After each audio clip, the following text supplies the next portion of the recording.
En este video vamos a ver cómo analizar secuencias de datos en el caso de series espaciales o temporales.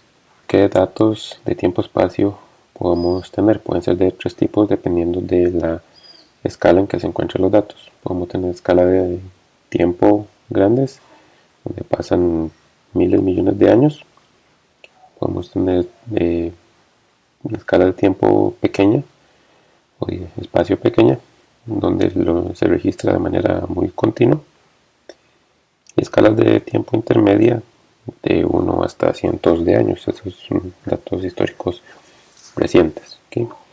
Entonces, para que vean que no solo un tipo de dato o una escala de dato la que se puede trabajar con estas metodologías, sino que podemos cubrir diferentes escalas. Entonces, primero vamos a ver un poco más acerca de regresión. Y esto, porque entonces habíamos visto simplemente cómo calcular la regresión, qué significaba la pendiente, el intercepto, todo esto. Mira, ahora vamos a analizar desde el punto de vista de pruebas estadísticas. ¿Esto por qué? Porque nos interesa a veces determinar si hay una relación entre esas variables y dónde pueden darse cambios en esa secuencia. Entonces, esa variable tiempo-espacio, ¿verdad? Por lo general va a ser nuestro x, y la propiedad que estamos midiendo va a ser nuestro y, va a ser nuestra variable que queremos predecir o que queremos determinar a un cierto tiempo o espacio. Entonces ya hemos visto cómo realizar regresiones. Ahora vamos a hacer pruebas estadísticas sobre esa regresión, principalmente la pendiente. Pero recordemos que el intercepto muchas veces no era de interés, o era simplemente un constructo para tener esa regresión, pero lo que muchas veces nos interesa es la pendiente, cuál es la relación entre esas variables. Entonces la hipótesis nula sería que la pendiente es igual a 0, y la hipótesis alterna es que la pendiente es diferente de 0.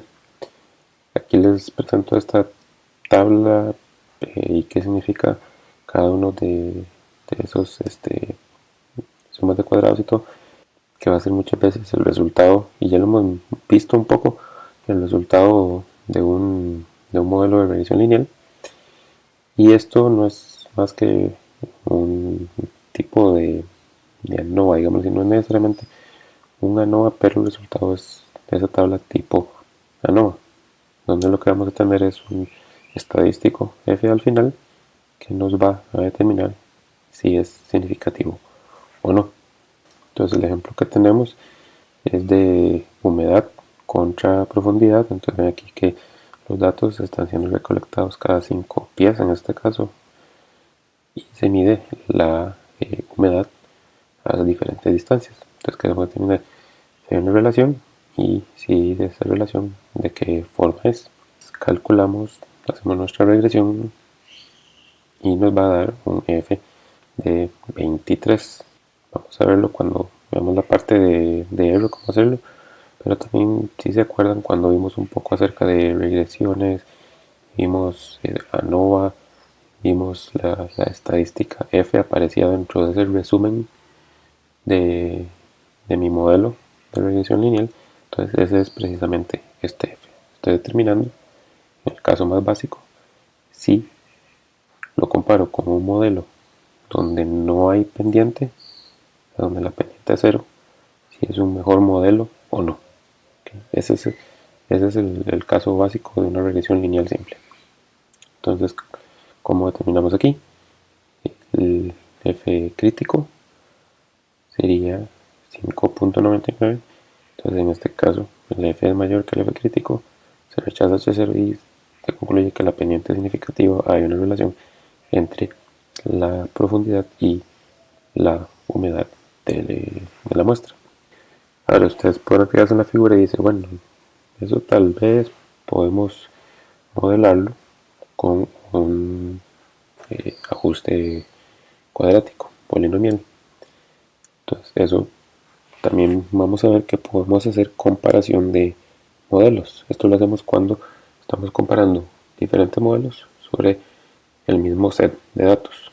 Cuando empezamos a comparar o a aplicar modelos más complejos, lo que estamos haciendo es determinando si la complejidad que se agregó en ese nuevo modelo es significativamente diferente al que teníamos previamente.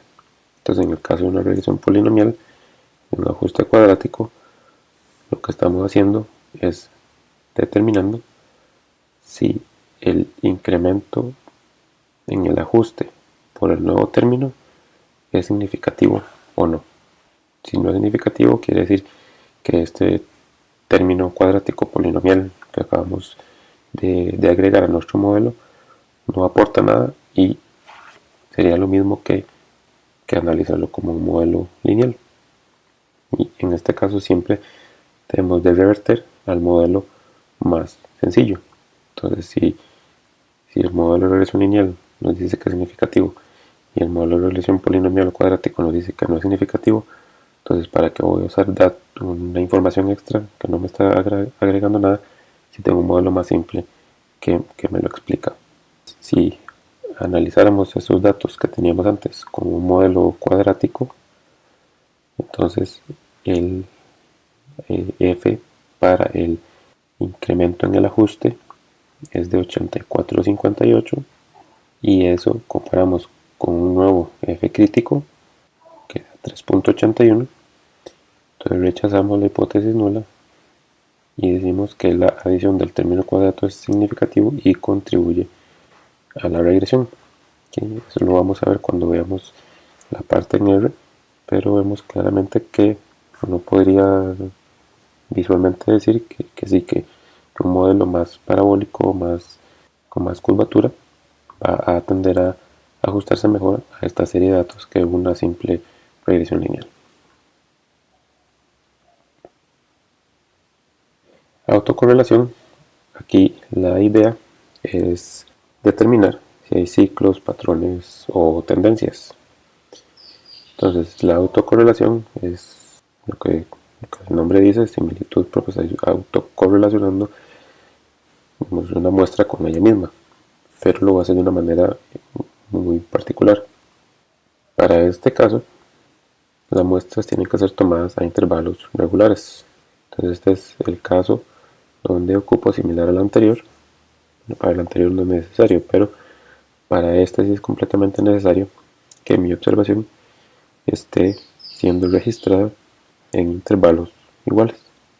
Si no, voy a tener que remover valores o interpolar, y ahí es donde viene la utilidad de la regresión. Entonces, como dice aquí, esto es un tipo de análisis de variable con una de las variables y en el tiempo o distancia. Entonces, ¿cómo funciona la autocorrelación? Entonces, como el nombre dice, lo vamos a correlacionar con ella misma. Entonces tenemos nuestra secuencia de valores y vamos a dejar la parte de abajo estática y vamos a correr la parte de arriba hacia la derecha. Lo movemos una vez a la derecha y vamos a, aquí me estoy adelantando, pero vamos a calcular cuál es ese coeficiente de correlación con los pares que tenemos. Movemos otra vez a la derecha, calculamos un nuevo coeficiente, movemos otra vez a la derecha, en este caso el D, vemos que es muy diferente, más bien opuesto. Seguimos moviendo hasta llegar al G, donde vemos que de nuevo los valores son muy similares. Entonces llegamos a un punto donde dentro de esa secuencia aparentemente se vuelven a repetir los datos. Hay una correlación muy alta entre la parte inicial de la secuencia y este punto de la secuencia. Entonces esto es lo que andamos buscando. Si esta secuencia se repite dentro de ella misma, y si se repite, ¿dónde ocurre? Si es significativa esa autocorrelación para determinar si hay tendencias o no en mi secuencia. Entonces aquí hay unas fórmulas y términos. La longitud de la secuencia es simplemente el intervalo por el número de observaciones menos 1. Cada vez que desplazamos la secuencia hacia la derecha se llama un lag, una diferencia. Entonces ese es el tau, va a estar representado por tau y va a ser ese punto inicial que sería el yt, digamos, y esa diferencia con respecto a ese lag sería el YT más STAO. Y de la posición en donde ocurre la autocorrelación, o donde decimos que se repite el ciclo, es la posición X o tiempo T, donde tenemos ese lag que determinamos por la separación entre las observaciones, el intervalo. Cada vez que desplazamos la muestra y la comparamos con ella misma, lo que hacemos es determinar un coeficiente de autocorrelación. Esto no lo vamos a hacer a mano, pero sí vamos a analizar un autocorrelograma, que es lo que obtenemos a partir de realizar este análisis de autocorrelación. Entonces, obviamente, al lag 0 va a ser completamente correlacionado. Conforme vamos moviéndonos, esa correlación puede ser positiva, puede ser muy cercana a 0, puede ser negativa, y puede que haya otro punto donde llegamos y se empiece y encontramos otro valor de autocorrelación muy cercano a 1. Muy rara vez va a ser exactamente 1, pero muy cercano a 1. Y entonces podemos decir que la secuencia o el ciclo está reiniciando. Entonces eso es lo que tenemos aquí a la derecha, donde tenemos una onda sinusoidal y la vamos desplazando cada vez más hacia la derecha. Vemos cuántos intervalos le hemos desplazado, calculamos ese coeficiente de correlación, va positivo, pasa a 0, pasa a negativo, vuelve otra vez a 0 y vuelve a correlacionarse de nuevo perfectamente con ella misma a una diferencia, un lag de 36. Es importante saber a qué equivale cada separación, cada lag. Okay, porque el lag va a ser siempre 1, 2, 3, 4. Pero ¿a cuánto equivale? Me estoy moviendo 1 metro, me estoy moviendo medio metro, me estoy moviendo 10 metros. ¿Okay? Eso depende de cómo recolecté los datos. Entonces, obviamente, la autocorrelación no siempre va a ser perfecta. ¿Por qué? Porque tenemos ruido en los datos, ¿verdad? Y hay veces que pues no hay autocorrelación y lo único que tenemos es simplemente ruido. Entonces, en el caso de aquí de la derecha, cuando tenemos simplemente ruido, o sea, valores aleatorios, el autocorrelograma va a tener un pico al principio y después simplemente se encuentra muy cercano a 0. Una secuencia suavizada con cierta componente al azar presenta un declive más suavizado al principio, con poca autocorrelación posterior. Mientras que una secuencia en ciclo con ruido, pues obviamente no va a ser perfecta, pero sí presenta esos valores de autocorrelación elevados después de cierta distancia, después de cierto lag. Estos son los casos que podemos tener y es lo que andamos tratando de determinar si tenemos o no una secuencia cíclica o con cierta tendencia. Como mencioné, las observaciones tienen que estar regularmente espaciadas. Si hay una tendencia en los datos, tenemos que removerla. Entonces, para esto también es donde nos sirve la regresión, para determinar si hay una tendencia. Entonces, el análisis que tenemos que hacer de autocorrelación tiene que ser sobre los residuales. Una vez hemos removido esa tendencia. Entonces, podemos ver en los casos de la figura de la derecha una señal pura perfecta, donde tenemos un autocorrelograma perfecto. Tenemos ruido, donde la autocorrelación anda muy cercana a 0. Tenemos una tendencia lineal, donde el autocorrelograma es siempre una curva decreciente. Tenemos una señal sinuosa con ruido. Entonces vemos esa forma sinuosa en el autocorrelograma. No es perfecta por el ruido que tenemos, y tenemos una señal sinuosa con ruido y tendencia. Entonces vemos que presenta ligeramente esa ciclicidad, pero por la presencia de la tendencia lo que está haciendo es enmascarando precisamente esa ciclicidad. Entonces, por eso es importante remover tendencia en los datos y analizar los residuales. Hay un par de reglas y recomendaciones a la hora de calcular el coeficiente de correlación, y es que por lo menos debemos tener 50 observaciones y que el lag máximo al cual hacemos el cálculo no debe exceder una cuarta parte del total de los datos, en este caso más o menos 12. ¿Okay? Si fuera el caso mínimo de 50, la mitad de 25, la mitad de eso es 12.5, digamos 12, entonces no podemos analizar más de 12 lags. ¿Okay? ¿Por qué? Porque ya empiezo a tener muy pocos datos para hacer esa correlación, y si tengo pocos datos no es tan definitivo que el valor que obtengo de esa autocorrelación sea representativo.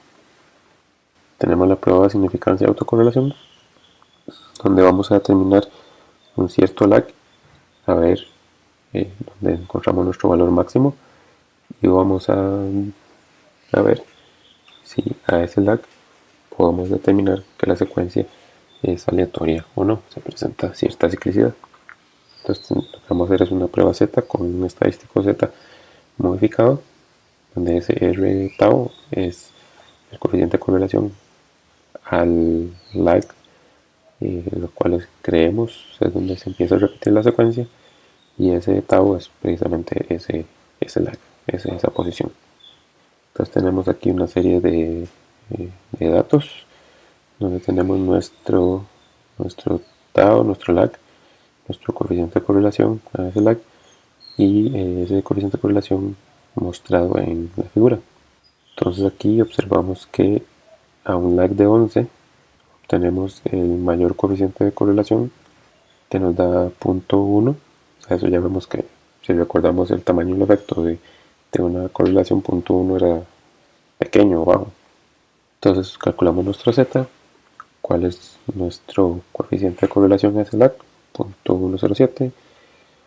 ¿Cuántos datos tenemos? Bueno, aquí no lo muestro todos, pero son 64. ¿A qué lag ocurre ese coeficiente de correlación? 11. Calculamos nuestro Z y nos da 0.8. Y si usamos el 1.6 como valor de corte o región crítica, no rechazamos H0, y la autocorrelación que presenta los datos es simplemente aleatoria, o sea, no hay una ciclicidad o un patrón en esa secuencia. La otra prueba o análisis que podemos realizar es el de correlación cruzada, y entonces, así como la autocorrelación comparaba una secuencia con ella misma, aquí lo que vamos a hacer es comparar dos secuencias para determinar si hay una relación entre ellas y a qué lag se da esa máxima relación. Esto siempre es un poco más complicado, complejo, porque esas dos secuencias muy posiblemente no comparten un mismo cero, o sea, no empiezan a partir de un origen común. La escala, pues esperemos que sí, porque si estamos relacionando cosas similares, esperemos que la escala sea similar, y podemos tener también diferente longitud, o sea, número de observaciones. Entonces, aquí es un poco más complejo cómo realizar esto, pero igual lo que estamos haciendo es moviendo esas secuencias con respecto a la otra, calculando esos coeficientes de correlación en esas diferentes separaciones de lags y determinando si es significativo o no. ¿Okay? Aquí, como la autocorrelación no importa ahora con ella misma, entonces siempre lo movemos solo en una dirección, la correlación cruzada tenemos que moverlo hacia la derecha y hacia la izquierda, porque no sabemos, no es simétrico, ¿verdad? Y no sabemos en qué dirección se presenta o se podría presentar esa máxima correlación.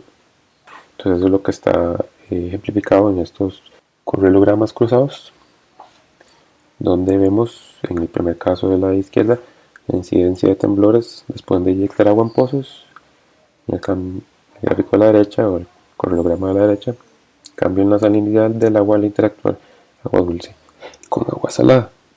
Entonces aquí vemos cómo tenemos un lag 0 y tenemos lag negativo y lag positivo, porque precisamente por eso, porque muevo una secuencia con respecto a la otra en ambas direcciones, y vemos que no es simétrico, o sea, no se comporta de la misma manera. Entonces tengo que moverla en ambas direcciones para determinar en qué dirección es la que presenta la mayor similitud y ver si esa similitud es significativa e importante.